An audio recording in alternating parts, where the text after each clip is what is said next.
Thanks for clicking to WMUR.com. I'm meteorologist Eric Weglars. It's been a rainy day as expected, especially as we went into the afternoon. It's a fairly soupy day. Temperatures are into the upper 30s and middle 40s, and I think there's a brief window to get even higher than that as we go into the evening hours. We'll talk about that in just a moment. But here's the first wave of rain. Some of this is melting snowflakes higher up, so don't be fooled by the yellows you see on the radar. It's more so a steadier rain, and there's even a few snowflakes up in the higher terrain. But as we get deeper into the afternoon, this first wave will begin to lift northward into Maine. So there's a bit of a clearing trend for, I'd say, about an hour or two that's beginning to move over parts of Albany and the Capital District of New York State. That's where our temperatures will begin to increase over the next couple of hours. And there's this very narrow line of heavier rain, if not some embedded thunder with this as well. And as that gets closer to us, I think we will find a bit of a rainier evening tonight and a little bit of a windier one as well. So the heavier rain will continue into early tomorrow morning. Gusty winds will emerge on Monday. And the good news, if you've been enjoying the spring-like feel, well, we'll get more in the way of spring in the forecast, and we'll talk about that in just a moment. So this is Futurecast. We'll stop you at 6. I think there's, again, more of a clearing trend expected between 6 and 8 o'clock, and that's when we'll warm up into the upper 50s as we go into the evening hours tonight. But here's that line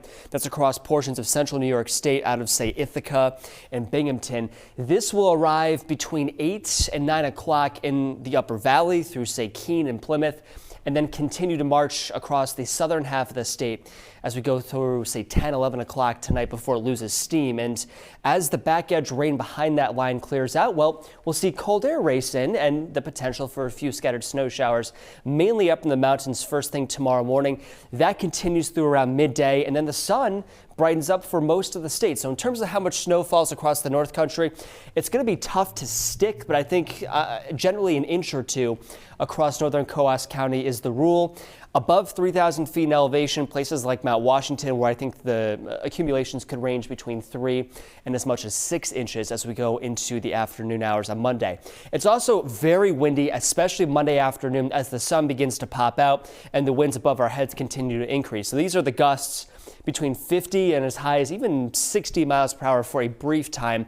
Notice where it's concentrated, though, all the way through Monday evening. It's mainly central New Hampshire, so that's where I think the power outage risk will be increased given the persistence of the gusty winds as we go into the afternoon on Monday. To that note, the National Weather Service has placed the entire state under a wind advisory until Monday evening. So for tonight, we're down into the 30s, if not the lower 40s, warmest south and east where that warm air begins to infiltrate. And for tomorrow, a relatively cool day. Highs only in the upper 30s, if not the upper 40s. Relatively cooler compared to what we've seen the last couple of days, if not weeks. But look at this. A lot of sunshine again, both tomorrow, Tuesday, and even Wednesday as well.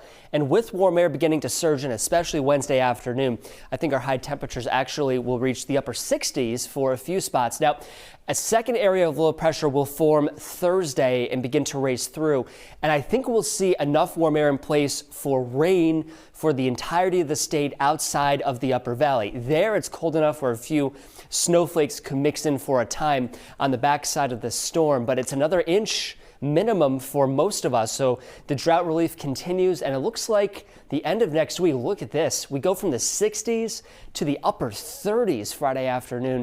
It looks to be a fairly bright finish to the end of next weekend, just in time for Easter Sunday and the end of Passover.